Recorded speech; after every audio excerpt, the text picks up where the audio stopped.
爱我的父神上帝，我们感谢你，感谢你在这世界创造次序，也让我们经过一个礼拜的劳累劳苦之后，能够在今天再次在圣殿的当中来与你见面，能够在今天来得到安息。谢谢你为了我们的罪被钉在十字架，使我们能够有出死入生，充满盼望，永生盼望的一个新的生命。我们在你的面前也再一次的求你的赦免。若是过去的一周的当中，言语行为上有得罪你、得罪人的地方，也求你让我们能够反省，在这个过程的当中能够活出你的样式，能够在这个世上真的为你来做见证。主啊，我们也谢谢你，让我们能够透过祷告，将我们所筹烦、将我们所期盼的能够用祷告来陈列在你的面前。我们恳求你医治在我们当中家里或者本身有病痛的弟兄姐妹。主，我们更求你能够来恢复我们与家人朋友的关系，因为在这个世代所强调的是利益，在这个世代所讲求的是成功，但往往牺牲的却是彼此的关系，牺牲的就是我们原来所努力的一个希望我们的家庭或彼此关系更和谐的过程当中，在这些世上所有的利益和成功的当中，却付上了如此的代价。主，我们恳求你恢复听我们的祷告。那我们也特别为在台湾还没有认识你的百姓来祷告，让他们能够从这虚假偶像的崇拜当中，或者金钱权势的追求的当中，或者来每天满足于物质生活的当中，能够转向你，在心灵上真的有渴慕从你而来的灵粮，能够来满足于他们的生命，让生命有所成长。昨天在台湾也有举行可能全亚洲规模最大的同志的一个游行，许多的教会担忧，许多的基督徒在此迫切的祷告。主耶稣基督，我们相信你爱所有一切你所造，不管它是圆的，它是扁的，不管如何，你都爱每一个愿意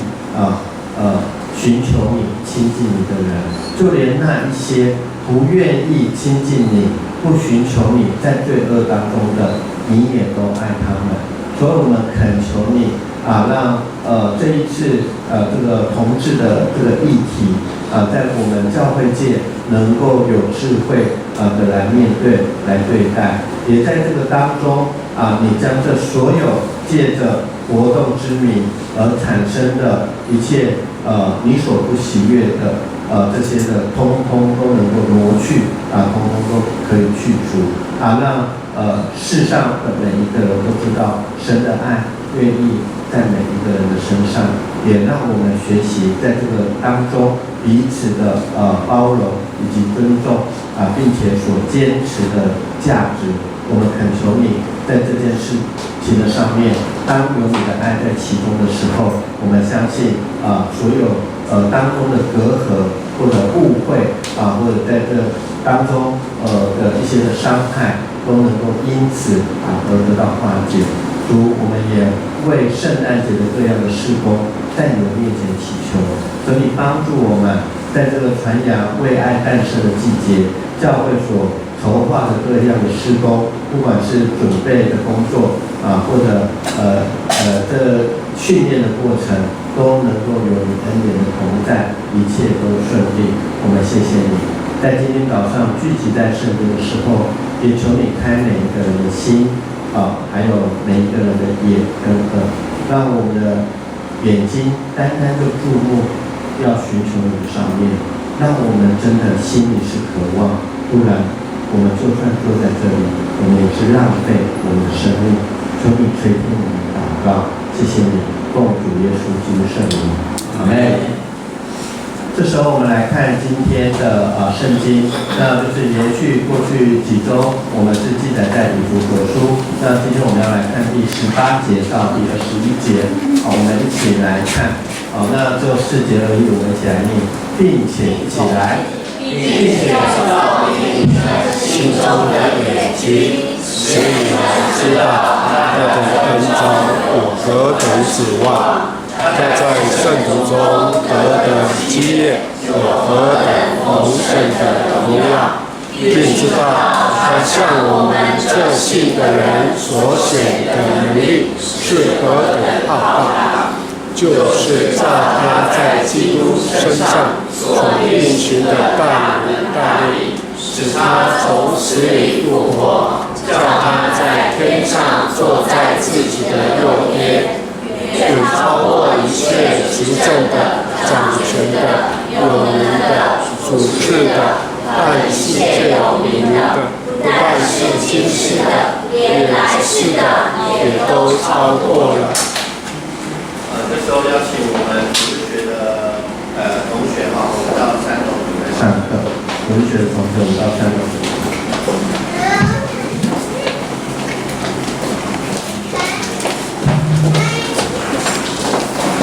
好，那我们一系列从以弗所书第1章来看命定，命定就是上帝在我们一生当中的呼召，在这个呼召的当中，来告诉我们要如何在一生的当中来荣耀他，因为在荣耀他的过程当中，也使我们能够享受与他荣耀的同在。那今天我们讲到的这个命定，我们有看到，在这里，今天牧师用的是命定中大有盼望。那我们来看，如果这个电视上的这个字你看太小，在我们周报里面有。那前言的时候，牧师有讲，有太多的基督徒并不知道自己因着神的拣选，在基督里有何等丰盛荣耀的福气，而活得和世上的人没有差别。丰盛荣耀的福气，那这个意思，那后来这句话说，活得和世上的人没有差别，就是说世上的人因为不了解或者没有拥有，世上的人因为圣经说日头照好人也照坏人，可是如果你基督徒，你不知道自己是神的拣选，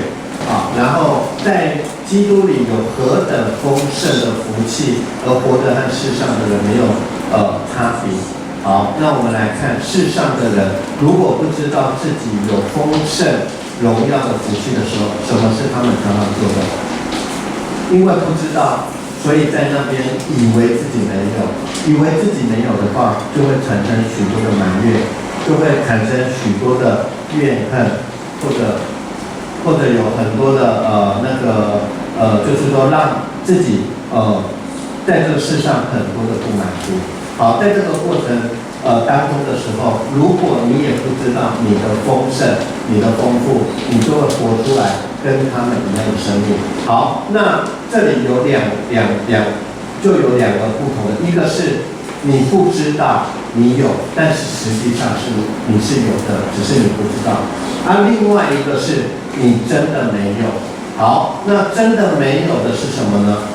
刚刚我说日头照好人也照坏人，所以主耶稣，上帝赐给世人的丰盛恩典，在物质生活上，在你吃的东西的这个上面，这个是神一定会给我们的。就像我刚才说，照日头，日头照好人也照歹人。那在这个过程当中，只要你劳苦，只要你工作，你能够得到你应该得到，这没有问题。但是今天在这里说了一个基督里的丰盛，基督里丰盛荣耀的福气。弟兄姐妹，你有在基督里丰盛荣耀的福气吗？这个福气有说是丰盛的以及荣耀的。等一下我们会来看。所以牧师在这里先问你有没有觉得自己在主里面有得到丰盛以及荣耀。而且我刚刚讲了，这个丰盛荣耀和一般的人的物质生活是不同的啊，是不同的。因为我们看到世上很多的人物质生活得到很多的满足或祝福的时候，但是他不一定有这个平安喜乐。好，我们继续看，我们糟蹋了神的拣选，浪费了神的恩典，以至于被招的多，选上的少。这句话也是从圣经出来。什么叫做被召的多，选上的少？就好像我们在座的时候有那个小花蕴含在这里哈，他之前在要报考空服员的时候，一定经过面试、笔试，好，然后在这个过程当中，你可以来接受训练了。训练之后到结业的时候，还是有些人被刷掉，好，有些人被刷掉。那一样，上帝呼召了我们，但是选上的少。但是上帝选人是因为上帝的拣选是因为我们英文考试不及格吗？我们的礼仪，我们的那个礼仪的训练或者如果以空服员来讲礼仪的训练，或者说情绪管理的 EQ 不好，所以上帝把我们刷掉了。在这里选上的被招的多，选上的少，其实在神拣选的原则。神要的是什么？就如同耶稣在世上的时候，跟随他的门徒那么多人，或者很多的群众，除了门徒和群众之外，但是连他的门徒的当中，在他被卖的时候，耶稣要上十字架的时候，都还有人不知道耶稣他真实所要做的事情。所以弟兄姐妹，在这里牧师其实不断问大家。在之前一直问大家一件事：你有没有真的相信永生的盼望？如果你不相信永生的盼望这一件事情，你不相信永生的盼望，你不相信耶稣基督十字架上是为了这件事情的话，那其实，在我们的信仰的里面，我们可能被神呼召。但是在那一天审判台前的时候，我们不一定是被选上的。好，所以在这样的一个前提之下，一个被神拣选的人，在基督里就是说我们在这样的信仰里，我们要知道三件事情，而且很重要是要用信心去领受，那我们就可以活出神的命定，得着神的产业。好，第一件事情我们要知道的是，你是大有盼望的人。好，第一件事情，你是大有盼望的人。在我们刚刚读的经文的当中第18节就说，并且照亮你们心中的眼睛，使你们知道他的恩召有何等指望，使你们知道他的恩召有何等的指望。一个被神拣选、神所命定的人，是一个大有盼望的人。这个世界所以我说这个世界不能给我们永远的盼望。好，那你可能在我们这里刚刚我举了小花为例子，那我们后面庭轩坐在那边，庭轩他是服务大家，为大家来那个就说房子帮你找到一间好的房子所以我们有需要可以找他。可是找到一个房子，我相信很多年轻人或很多的家庭一辈子的希望，希望为自己找到一个好房子，存了这些的钱买了一个好房子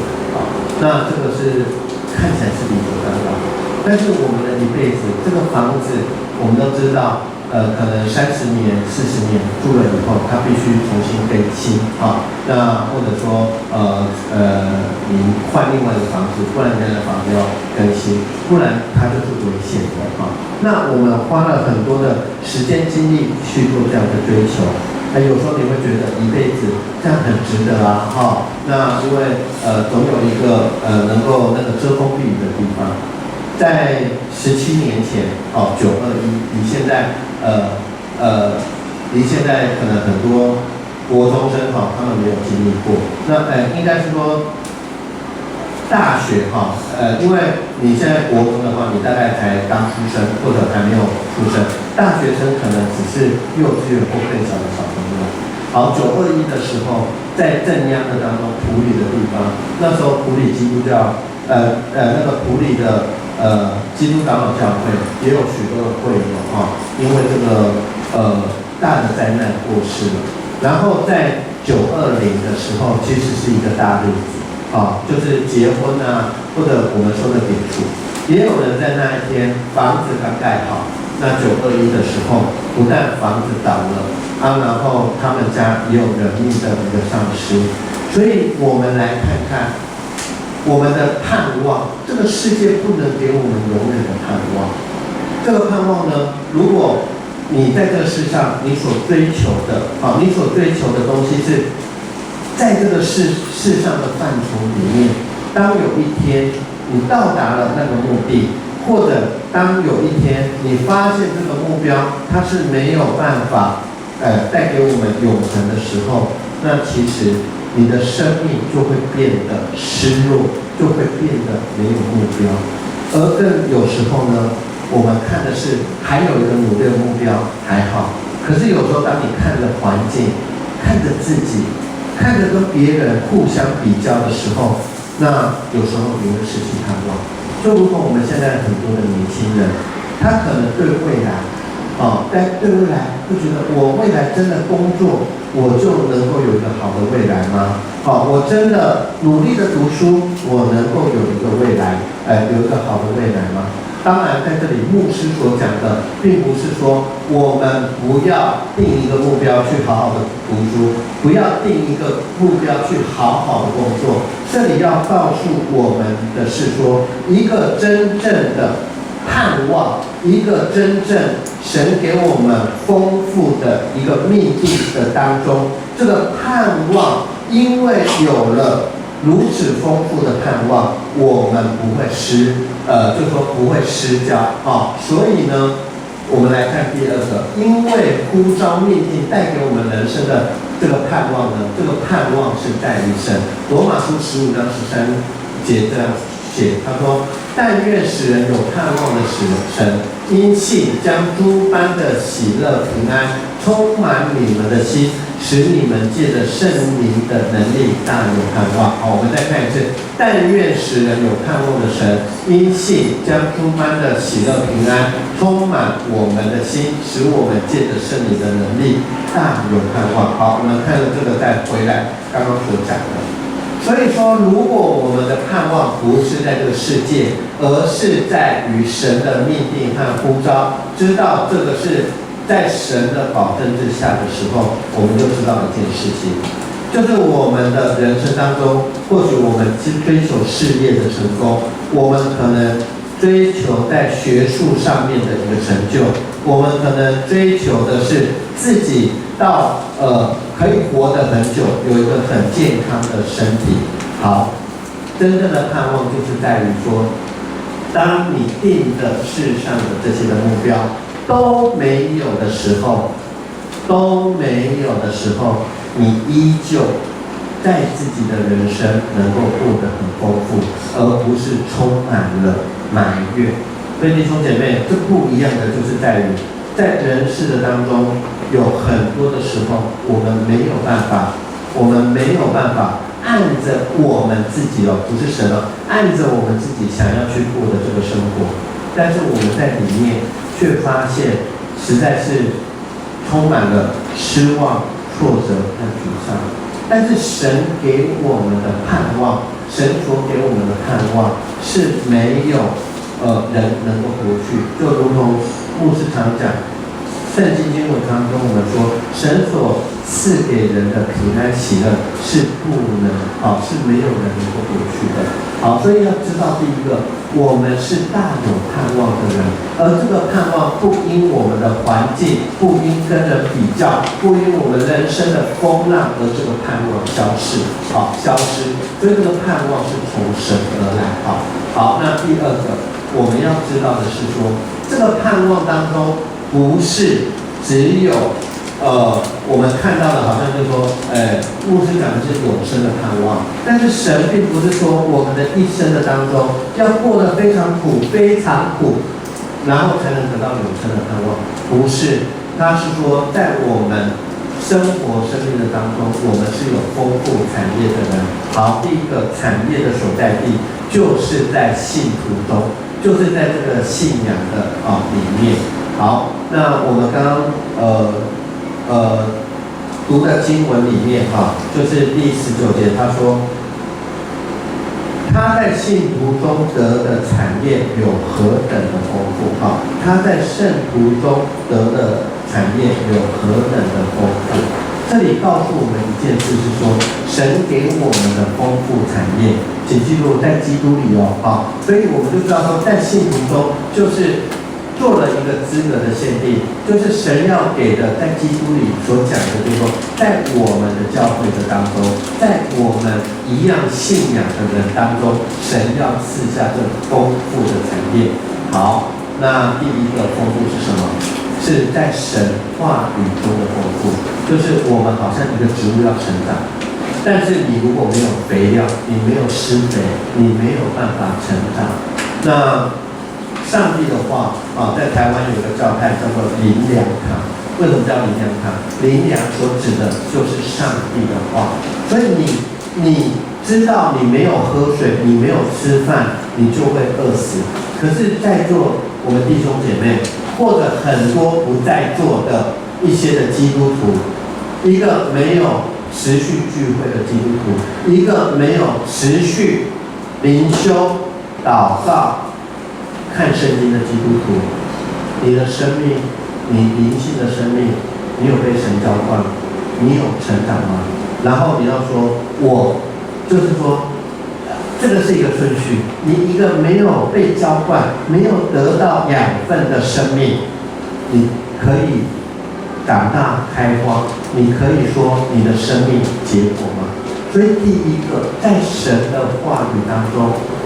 你要知道，你必须，这是所有的里面最重要的，你必须从神的话语里面得到养分，要以神的话为基石，要以神的话是我们灵命生活当中最重要的。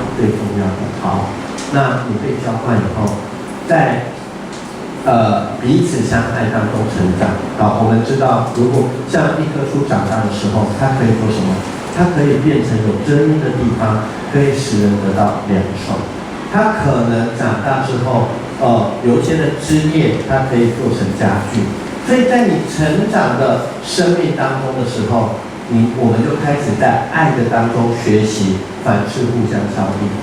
在这个里面，就是我们的生命不再一样，我们不再只有看自己的生命然后我们开始去顾念他们的事。昨天刚好跟青少年分享到一段经文它是记载在哥林多前书10章23节到24节那在这个家庭小组我也分享这一段经文就是大家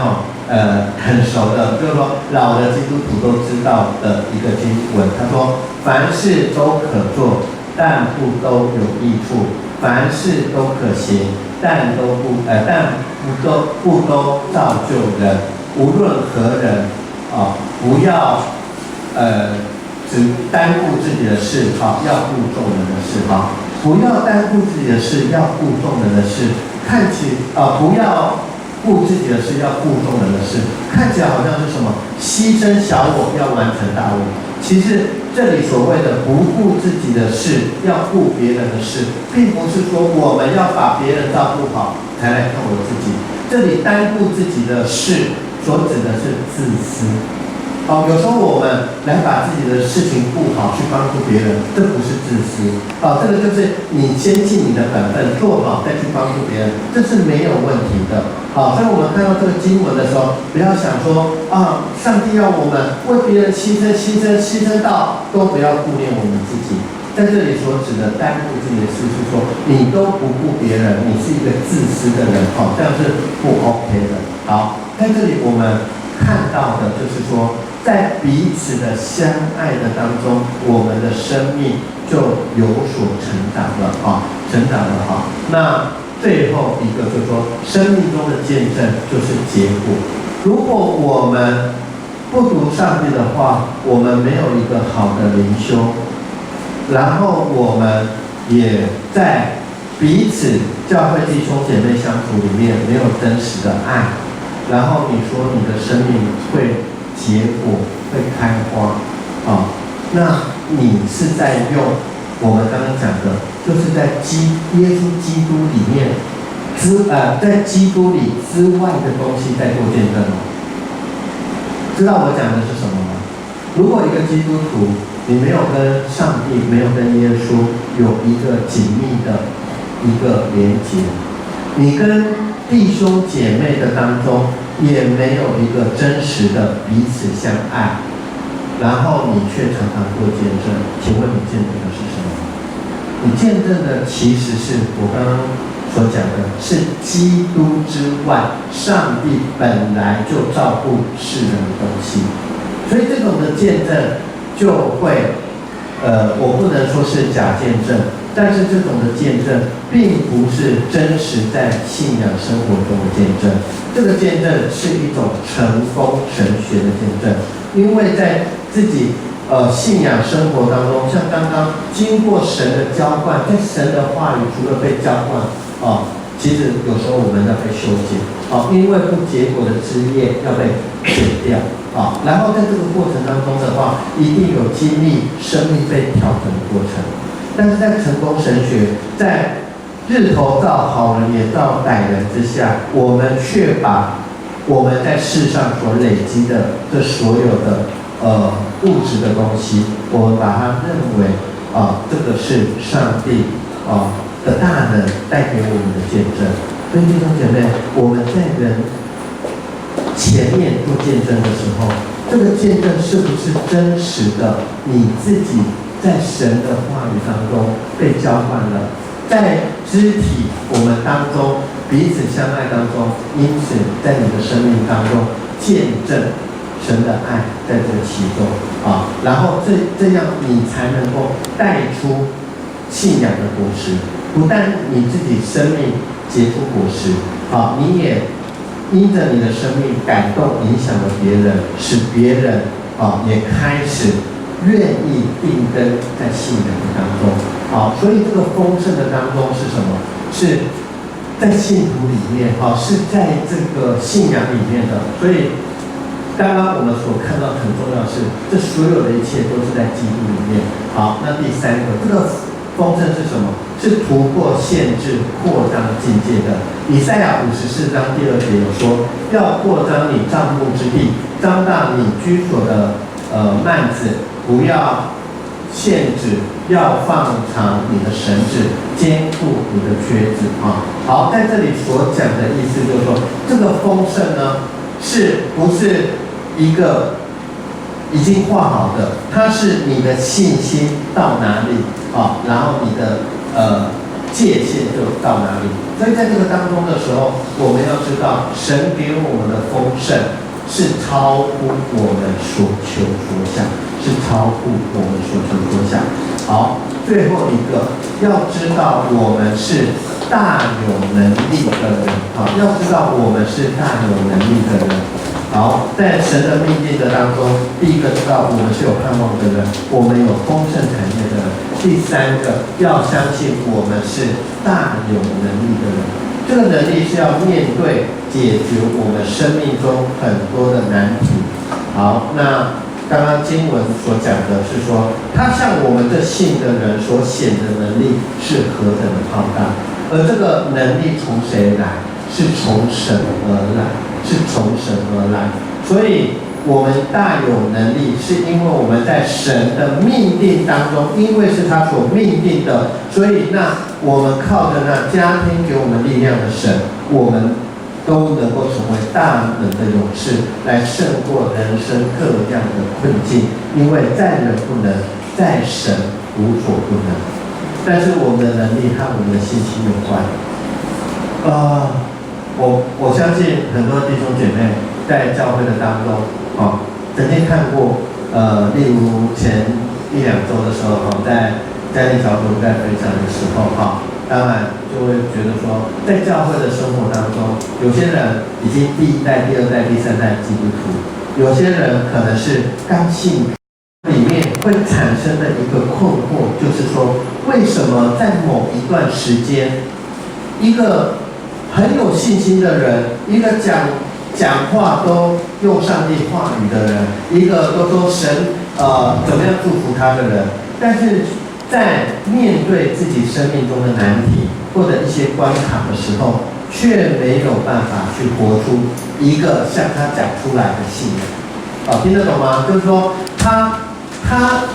可以跟我们分享很多，他可以讲很多的东西，可是真正他面对这个困难、面对这个问题的时候，他却或许选择离开教会，或者选择避开这样的一个难题，或者他绕过这样的困难和问题不去处理。这是使许多在信仰追求的当中，以为那些人在前面引导的人，而后面的人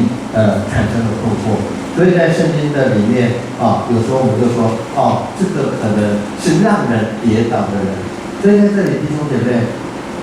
牧师要特别要讲的是，我们的能力，我们面对这些困难的能力，可能我们曾经在生命当中有一些人引领我们到神的面前。注意这件事，有一些人引领我们到神的面前。就算他没有引领你到神的面前，你来到教会，你要告诉自己说，我今天要来到的是神的面前。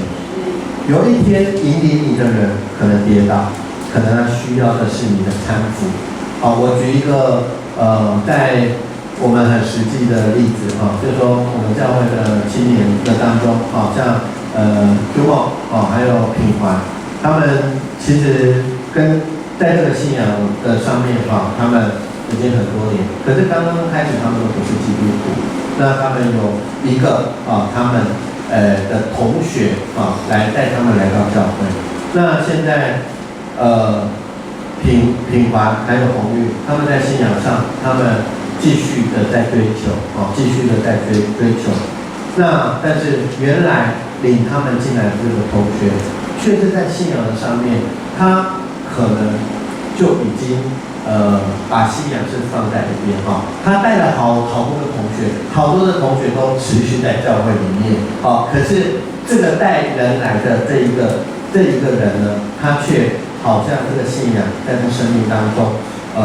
好像是放在一边，放在一旁。那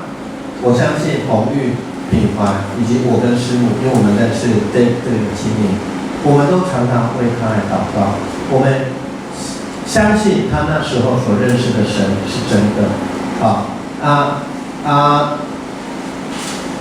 相信那时候他所经历的一切，以及他所认识的神都是真的。不管他因着什么样的原因，目前离开了神，但是我们相信，如果他再一次回到神的当中，神以前如何引领他经过人生各样的风浪，也必定再次引领他来突破这样的一个困境。所以我们要知道说，能力和信心有关。那很多人离开是因为他们失去对神的信心。他们有时候顺遂的时候就觉得神跟他们站在一起，但是他们不顺遂的时候，认为神离弃他们。神不离弃任何一个人，而是我们选择不再走在他的道路。最后我要讲的是，我们认识、了解、相信、降服，那超过一切的那一位。刚在我们的经文当中，第21节，他说，他叫自己在天，他叫他在天上坐在自己的右边，就是说，上帝叫耶稣基督在天上坐在上帝的右边，远超过一切执政的、掌权的、有能的、主治的和一切有名的，不但是今世，连来世都超过了。我们真的认识我们在这里不就是要认识那一位吗？好，那我了解，我跨步起来我为什么要了解跨步起来？我们真的要说你要完全了解神之后，你才去信他。那我可以告诉你一个答案：如果你一定要全部了解神你才信他，那我告诉你，你不可能相信他，因为没有人能够完全的了解神。所以你认识之后，不管你了解1%、10%、80%、90%。你这里就是一个信息的跨越，你认识他，你想要来认识他，寻求他，你愿不愿意相信他？你愿不愿意相信他？那你相信之后呢？那后面那个跨湖顺服不是跟了解不一样，不是说一定要做到做不到。后面这个顺服的跨湖是说，这里所说的降服就是顺服，就是降服。那你既然相信他，你必定会降服。顺服这一位，那超过一切的。这个顺服跟降服，不是牧师讲，不是你的先生、你的太太讲，乃是上帝在你的生命当中是是不是居首位？是在哪一个位置？你的生命就会展现出来，你是不是降服于他？降服于他。如果你常常还是要自己冒出头来，过着自己做主的生活，跟上帝说：上帝，我已经98%交给你了，这2%让我自己来负责。我告诉你，这2%就是你不愿意交出，但是却是神必定在这个事情上面要去管教的地方。因为太多次，不管在牧师，或者说我们所看到一个基督徒的生命，看到的一个必然的一个后果。那神要我们顺服和降服，并不是要我们做一个没有意志的一个棋子，而是神他要告诉我们的是，让他在我们生命当中居首位，而居首位不是为了控制我们，而是对我们最大的保障。因为当他居首位的时候，我们的所有的事情我们会问他，而他给我们的答案都是让我们能够继续在他的恩典当中。好，最后一个态度和选择会决定你过哪一种生活。牧师在这里一个礼拜，每一次的小组一次再一次所讲的，不外乎读神的话，要祷告，要每天过一个与神亲近的生活。重点这是重点吗？这是最重要一点，也是最基本的一点。好，那什么叫做态度和选择？我们用一个最简单的来说明哈。有没有看过政委看过飞机飞机，当你的机头往上的时候，飞机机头往上就是它要起飞；当这个飞机机头向下的时候，就是它要降落或者降低它的高度。这是一个选择，你有没有要选择你的生命是抬头向上仰望？你有没有要选择在你的生命的当中，你是要过一个充满盼望的生活，还是你的飞机一直是这个样子？那个车那个机头是往上往下，你有时候埋怨苦读它往下有时候你觉得很有希望往上，但是没有飞机是这样飞的那你说牧师那一直往上要飞到外太空吗？牧师要讲的是，这是一个比喻。我们的态度，如果我们是过着一个仰望神的态度，我们就在这条神圣的道路上越来越接近神。如果我们一下往上，一下往下，这也是一种态度，但我们永远就在这个当中。我们的信仰永远就是在这当中。但更惨的是，在这个当中，如果有一天你往下，你的机头再也拉不起来的时候，或许你一生的命定、神主的道路，就在这个当中就不见了。所以希望各位弟兄姐妹，在命定的里面要相信神给我们有无比的丰富，而他所给我们永生的盼望，正是我们在这条命定道路上怀疑或者胆怯的时候是确信的事情。我们同心来祷告。爱我们的父神上帝，我们恳求你，让我们知道我们大有盼望，让我们知道我们拥有丰盛的产业，并且知道你的大能必定与我们同在。主啊，或许我们有时候我们没有看重你的拣选，在你恩典的当中，我们也不觉得它比世上的事情就更好。但是你没有因为这样，你就让你的慈爱离开我们。我们再一次在你的面前，我们恳求你，让我们的生命能够得到你话语的浇灌，让我们的生命能够在肢体当中彼此相爱的当中，来互相的扶持以及成长。更恳求你，让我们在我们的生命当中，真正能够结出好的果子，而这个果子是我们的生命经过你的修剪，并且能够将这更新的生命来影响别人的生命，使他们成为我们传福音的果子。求你继续带领赐福我们的道路，谢谢你，奉主耶稣基督圣名，阿门。